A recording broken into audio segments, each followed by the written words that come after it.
Welcome, my name's Djerriwarrh, General Manager of Business Development and Investor Relations for Djerriwarrh Investments. I have with me today Mark Freeman, who's the CEO, and Brett McNeill, who's the Portfolio Manager. I'll hand over to Mark shortly to talk about the results, and Brett will cover off on the portfolio performance, the major changes that occurred through the year. So over to you, Mark. Okay, thanks, Jeff. So we'll just start by talking through the results.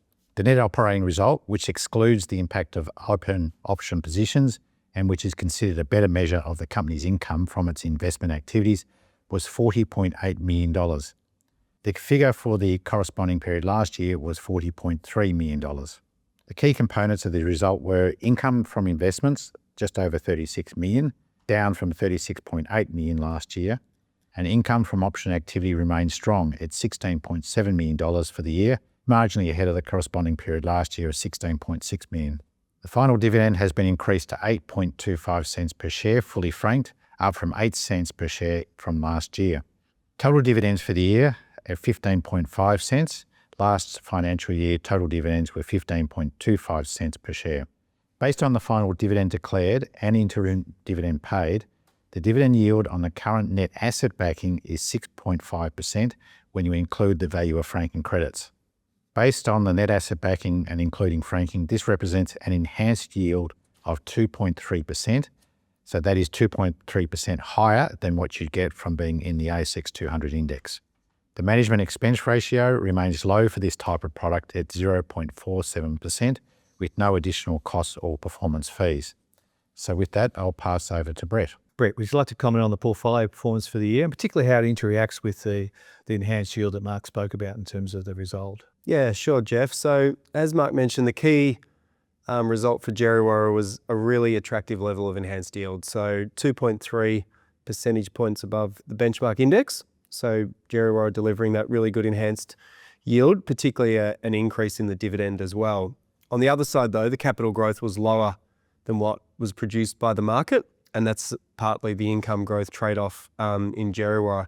But if we look at how the portfolio performed, so dividend income was solid during the year, but down on last year, mainly because we held a high level of cash this year.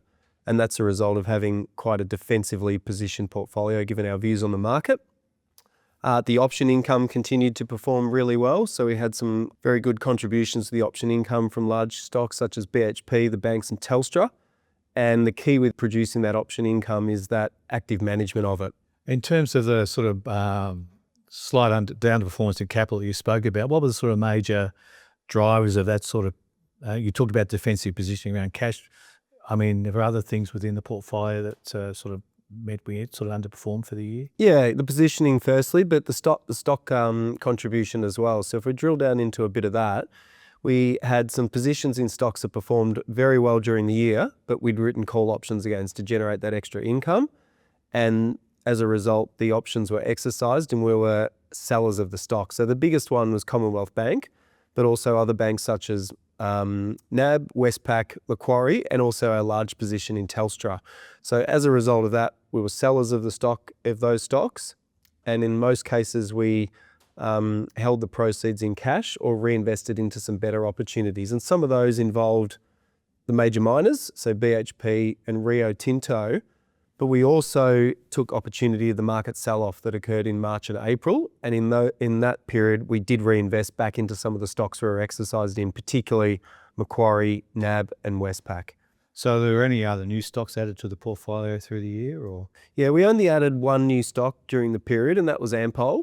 So, we saw an opportunity to add what's a cyclical stock. So it's a vertically integrated energy company, formerly known as Caltex, that we think is trading on reasonable valuation metrics. And if they can at least achieve a sort of a mid-cycle level of profitability, particularly in the refining business, there's an opportunity for some really good dividends for the portfolio. So it's mostly in the portfolio as an income stock and also potentially for some capital growth. Thanks, Brett. So Mark, we've had an interesting 12-month period where there's quite a divergence in sort of stock and sector performance. What are your thoughts about the next 12 months, particularly coming up to company reporting season? And then I might pass back to Brett just to talk about how the portfolio is positioned from an options perspective. Yeah, so if you stand back and look at the overall market, and Brett touched on the very defensive positioning of Djerriwarrh, and I think a part of that is that when you look at the longer term valuation of the Australian market and the US market, whether it's a PE multiple or price to sales or price to book, they're pretty extreme numbers. And it does make us a little bit concerned. We'd try not to pick markets. It's very hard to do, but often when you're at extremes or extreme lows or highs, you certainly need to take notice of that. And the levels we're at now, it's very, very peaky, and it makes us pretty cautious about making new investments. And I think, therefore, Brett touched on the opportunity we had a few months ago. They have good opportunities to put money back in the market. But where we are now, we're pretty cautious, and we have to be pretty particular about what we put our money in, where we are. And it does feel like money's chasing assets.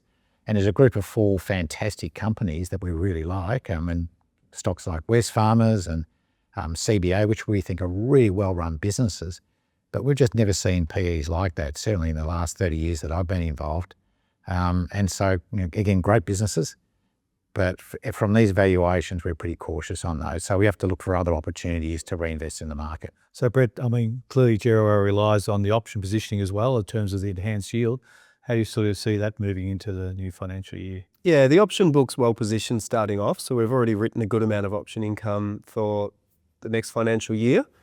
And as always, we try and spread the maturity profile, so we've got flexibility to write more, and we'll just respond to market conditions as we see fit. So at the moment, well placed. Like Mark said, defensively positioned. We've got a lot of capacity to invest if we get the right opportunities in stocks like Commonwealth Bank, Wesfarmers. I'd also highlight a couple of others, companies like JB Hi-Fi, Macquarie Group, for instance.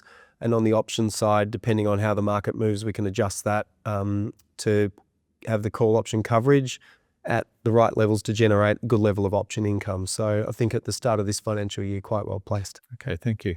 All right, thanks, Mark, and thanks, Brett, for your time. Thank you. Thanks, Jeff.